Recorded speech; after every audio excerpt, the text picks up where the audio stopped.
Hello friends, welcome to number one study. इस video में हम देखेंगे क्लास 10 इंग्लिश की बुक फर्स्ट फ्लाइट की poem a tiger in the zoo, इसके क्वेश्चन आंसर्स। सो देखते हैं first question. Read the poem again and work in pairs or groups to do the following task.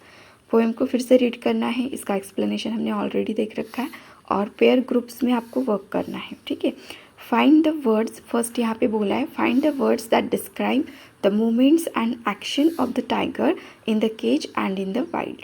Arrange them in 2 columns, 2 columns बनाने और वहाँ पे हमें बताना है कि टाइगर केज में है तो पोएम में ऐसे कौन से वर्ड्स आए जिनमें हमें ये समझ में आता है कि टाइगर कहाँ है, केज में है। ठीक है, मतलब जू में है।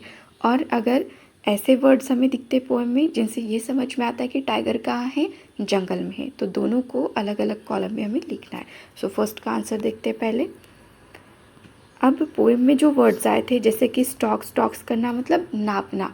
अब ये जो वर्ड है नापना, ये तो जंगल में वो नहीं नापेगा, वहाँ पे मतलब खुले आम वो घूम सकता है ना। अगर वो केज के अंदर है तो क्या करेगा, वो नाप सकता है क्योंकि वहाँ पे लिमिटेड स्पेस होगी।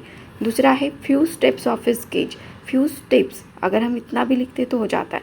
फ्यू स्टेप वो कहाँ चलेगा, केज के अंदर ही चलेगा ना, कुछ ही कदम चलेगा। और जंगल में होगा तो क्या होगा, फिर वहाँ पे तो वो कितना भी चल सकता है। Quiet rage locked in concrete cell. Concrete cell से ही समझ में आता है कि वो कहाँ है, केज के अंदर है। और क्वाइट रेज मतलब क्या कि उसका गुस्सा कैसा है, शांत है। शांत क्यों है, क्योंकि वो केज के अंदर बंद है। और बंद है और अंदर वो कितना भी गुस्सा करेगा कोई फ़र्क नहीं पड़ेगा, कोई भी उससे डरने वाले नहीं है, है ना। सो इसीलिए यहाँ पे यूज़ किया है क्वाइट रेज। तो कहाँ पे होगा क्वाइट रेज, केज के अंदर। Stalking the length of his cage ignoring visitors. अब देखो विजिटर्स यूज़ आया, वर्ड का यूज़ किया है। सो विजिटर कहाँ होंगे, जंगल में तो नहीं जाएंगे देखने के लिए, कहाँ आते, केज के पास आते देखने के लिए, किसे, टाइगर को। ठीक है, सो यहाँ पे वो क्या कर रहा है, इग्नोर भी कर रहा है क्योंकि वो केज के अंदर है और उसे उन लोगों को, विजिटर्स को नहीं देखना है, इग्नोर कर रहा है। सो इससे भी हम बोल सकते हैं कि टाइगर कहाँ है, केज के अंदर है। He hears the last voice stairs at the brilliant stars. और वो क्या करता है, लास्ट वॉइस सुनता है। लास्ट वॉइस कहाँ सुनेगा, केज के अंदर ही सुनेगा ना, पेट्रोलिंग कार्स वगैरह आते हैं वहाँ पे उनकी। अब वाइल्ड का देखते हैं। लर्किंग इन शैडो, लर्किंग मतलब छुपना। वो छुपा रहेगा, कहाँ छुपेगा, केज के अंदर तो छुपेगा नहीं, है ना, वहाँ पे तो लिमिटेड स्पेस है। सो छुपेगा कहाँ, जंगल में। कहाँ छुपता है वो, घास के पीछे छुपता है अपने खाने को ढूंढने के लिए, एनिमल्स को ढूंढता है। स्लाइडिंग थ्रू लॉन्ग ग्रास, और क्या करता है, धीरे धीरे से लंबे लंबे ग्रास में से वो धीरे धीरे चलता है। तो केज के अंदर तो धीरे धीरे वो चलेगा भी नहीं, है ना, लॉन्ग ग्रास में चलेगा। Snarling around houses, snarling around houses मतलब घरों के पास जाएगा, वहाँ पे जाके कुछ आवाज़ें निकालेगा, लोगों को डराएगा। ये तो केज के अंदर वो कर नहीं सकता, है ना। सो इससे भी हमें समझना है कि टाइगर कहाँ है, जंगल में है। Baring his white fangs his claws terrorising the village. और क्या करता है, देखो घरों के पास जाता है, अपनी फैंग्स, अपनी टिथ को दिखाता है, क्लॉज को निकालता है और क्या करता है, अनकवर करता है और लोगों को टेरराइजिंग मतलब डराता है। ये कब करेगा वो, जब वो जंगल में होगा। ठीक है, अब देखते हैं सेकेंड क्वेश्चन इसका। यहाँ पे हमें बोला है find the words that describe 2 places and arrange them in 2 columns.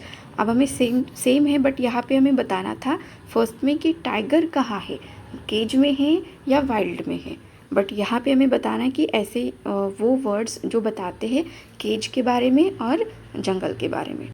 जैसे few steps of his cage, देखो ये जो लाइन आई है या फिर वर्ड्स बोल सकते हैं few steps of his cage, तो ये किसको इंडिकेट करती है, केज को, बराबर है। Locked concrete cell, concrete cell जंगल में होगा क्या, नहीं, सो ये भी केज को इंडिकेट कर रहा है। Behind bars visitors patrolling cars, ये सभी जो वर्ड्स है ये किसे इंडिकेट कर रहे हैं, केज को। बिहाइंड बार्स, बार्स कहाँ लगे होंगे, केज में ही होंगे। विजिटर्स कहाँ आएंगे, केज में जो बंद है उस टाइगर को देखने आएंगे। और पेट्रोलिंग कार्स भी केज के पास ही आते हैं कि क्या वहाँ पे कोई विजिटर्स वगैरह रह तो नहीं गए गलती से, है ना, या फिर कोई एनिमल बाहर तो नहीं रह गया। सो पेट्रोलिंग कार कहाँ दिखती है, केज के पास ही दिखती है। सो ये वर्ड्स है जो केज को इंडिकेट करते। अब देखते हैं वाइल्ड, जंगल का। शैडो, ठीक है, शैडो परछाई कहाँ होगी, जंगल में, है ना। लॉन्ग ग्रास कहाँ होगा, जंगल में। वाटर होल होगा। प्लम्प डियर, एक बड़ा सा डियर होगा, हाउसेस एट जंगल्स, एज और विलेज, ये सभी जो वर्ड्स है किसे इंडिकेट करते हैं, वाइल्ड मतलब जंगल को। अब एक और क्वेश्चन था यहाँ पे, Now try to share ideas about how the poet used words and image to contrast the two situation। यहाँ पे दो सिचुएशन के बारे में बताया ना पोएट ने पोएम में, एक केज और वाइल्ड के बारे में। सो हमें बताना है, शेयर करना है ideas how the poet uses word, कि पोएट ने कैसे वर्ड्स को यूज़ किया है जो जिन्हें हम इमेजिन कर सकते हैं कि हाँ सच में टाइगर कहाँ है, जू के अंदर है, कि ऐसे वर्ड्स उन्होंने यूज़ किए। देखते इसका आंसर, जैसे कि देखो यहाँ पर stalks, few steps of his cage, quiet rage, locked in concrete cell, तो ये सब कुछ हम सुनकर इमेजिन कर सकते कि हाँ एक कॉन्क्रीट सेल है, केज है, उसके अंदर टाइगर है और वो कुछ फ्यू स्टेप्स ही चल रहा है ना, इमेजिन कर पा रहे हैं हम। तो ये क्यों कर पा रहे हैं, क्योंकि उन्होंने ऐसे वर्ड्स का यूज़ किया, बराबर है। और देखो जंगल के बारे में भी हम यहाँ पे इमेजिन कर पाते, जैसे कि लर्किंग इन शैडो, वो छुपा हुआ है, बराबर है। Sliding through long grass, long grass में से अब टाइगर धीरे धीरे चल के जा रहा है, इमेजिन कर पा रहे। क्यों कर पा रहे, क्योंकि उन्होंने ऐसे वर्ड्स का यूज़ किया है। सो यही हमें इसके आंसर में बताना है। तो इसका आंसर करेंगे हम, the poet uses this words to create an appropriate contrast. Appropriate contrast दिखाने के लिए उन्होंने ऐसे वर्ड्स का यूज़ किया। कॉन्ट्रास्ट मतलब फ़र्क, कि केज में और वाइल्ड में क्या फ़र्क है। This contrast is between the cage and the jungle, he is able to create appropriate pictures of this places. और उन्होंने क्या किया है, अप्रोप्रिएट पिक्चर्स दिखाए हैं, है ना, अपने वर्ड्स के through. In a real sense this show the life of the tiger in a cage and in jungle. तो हम क्या कर पा रहे, फ़र्क देख पा रहे कि टाइगर की लाइफ केज में कैसी है और जंगल में कैसी है। किसकी वजह से पॉसिबल हो रहा है, पोएट ने जो वर्ड्स यूज़ किए हैं। क्लियर है। अब देखते हैं इसका last question. Notice the use of a word repeated in line such as this on pads of velvet quiet in his quiet rage. अब यहाँ पे देखो, ये फर्स्ट लाइन है, एक बार क्वाइट यूज़ हुआ था, फिर से क्या यूज़ हो रहा है, क्वाइट यूज़ हो रहा है, बराबर है। सेकंड पे आते हैं, and stairs with his brilliant eyes at the brilliant stars. फिर से देखो, ब्रिलियंट और ब्रिलियंट रिपीट हो रहा है, सो इसे बोलते हैं repetition. What do you think is the effect of this repetition. आपको क्या लगता है इस रिपीटेशन का इफेक्ट क्या होगा। देखते इसका answer, this repetition is a poetic device. Repetition क्या है, एक पोएटिक डिवाइस है used by the poet in order to increase the intensity of the tiger's rage and his helpless silence. क्यों किया उन्होंने रिपीटेशन का यूज़, क्योंकि वो हमें बार बार क्वाइट क्वाइट बोल के क्या बताना चाह रहे कि टाइगर की इंटेंसिटी, उसके क्रोध की क्या बोल सकते हैं ना, बहुत ज़्यादा उसको गुस्सा आ रहा है बट वो दिखा नहीं पा रहा है, गुस्सा आ रहा है बट दिखा नहीं रहा है। सो वो कैसा है, क्वाइट है। और वेलवेट क्वाइट बोला है, वेलवेट क्वाइट मतलब उसके पैड्स, उसके जो पैर है, जो पंजे है, वो कैसे है, वेलवेट क्या होता है, सॉफ्ट, एकदम मुलायम है, बराबर है। और वो क्या करेगा, जंगल में होगा तो क्या करेगा, बहुत तेज, मतलब वो चलेगा या फिर धीरे धीरे चलेगा, कुछ तो करेगा, बट वो अभी केज के अंदर है तो वो वैसे नहीं चल सकता जैसे कि वो जंगल में चलेगा। सो यहाँ पे उन्होंने क्वाइट का यूज़ किया क्योंकि उसके जो पैर है, जो पंजे है, वो अभी शांत है। शांत उन्होंने बोला है, क्यों बोला है, क्योंकि जंगल में रहता तो वो शांत नहीं रहता। फिर से यूज़ किया है क्वाइट रेज। क्वाइट रेज मतलब उसका गुस्सा कैसा है, शांत गुस्सा है।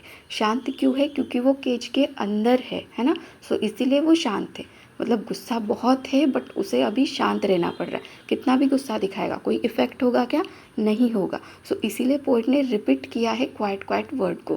क्यों रिपीट किया है, कि हम इस इंटेंसिटी को समझे कि टाइगर को कितना ज़्यादा गुस्सा आ रहा है बट वो केज के अंदर भी शांत है और गुस्सा दिखा नहीं रहा है। अगर बाहर होता तो दिखाता। सो इसीलिए उन्होंने 2 टाइम्स इसका यूज़ किया है। देखो, velvet quiet refers to the quiet velvet pad. उसके क्वाइट वेलवेट पैड जो है, उसके जो पंजे, उसके लिए उन्होंने क्वाइट का यूज़ किया है। Of the tiger which can not run और लिप, मतलब वो रन नहीं कर सकता, लिप नहीं कर सकता, बराबर है ना, छलांग नहीं मार सकता। सो उसके पैर अभी कैसे हैं, शांत है। मतलब क्या, कि उसको गुस्सा आ रहा है। They can only walk around the limited space in the cage. Cage पिंजरे के अंदर जितनी भी स्पेस है बट वो बस वो उतना ही चल सकता है। The use of quite rage symbolizes the anger and ferocity that is building up inside the tiger. ये जो क्वाइट रेज है, ये क्या बताता है, उसके गुस्से के बारे में बताता है जो उसके अंदर बन रहा है। It wants to run out into the forest and attack a deer. वो फॉरेस्ट में रन करना चाहता है और डियर पर अटैक करना चाहता है। But the rage is quiet because he is locked in the cage and is helpless. लेकिन उसका जो रेज है, जो गुस्सा है, वो कैसा है? शांत है। क्यों? क्योंकि वो केज के अंदर है और हेल्पलेस है। बराबर है। The repetition of quite has thus brought immense beauty to the poem. जो रिपीटेशन हुआ है क्वाइट का, वो पोएम को क्या कर रहा है? ब्यूटी प्रोवाइड कर रहा है। बराबर है।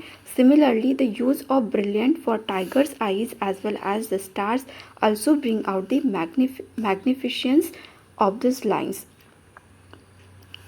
The tiger stares at the brilliant stars with his brilliant eyes, dreaming about how beautiful is life. यहाँ पे 2 बार brilliant का यूज़ किया है, सो इससे हमें समझना है कि कितनी ब्यूटीफुल उसकी लाइफ होगी। Could be in the forest. कहाँ? फॉरेस्ट में। द रिपीटेशन दस gives a wonderful effect of the poem. मतलब हमें समझना है ब्रिलियंट वर्ड से कि वो सोच रहा है, वो देख रहा है कि फॉरेस्ट में, जंगल में उसकी लाइफ कितनी मतलब ब्रिलियंट होगी, है ना। यहाँ पे इस पोएम के सभी क्वेश्चन आंसर्स कंप्लीट हो गए। वीडियो अच्छी लगी तो लाइक करना, अपने फ्रेंड्स के साथ शेयर करना और चैनल को सब्सक्राइब जरूर करना। Thank you.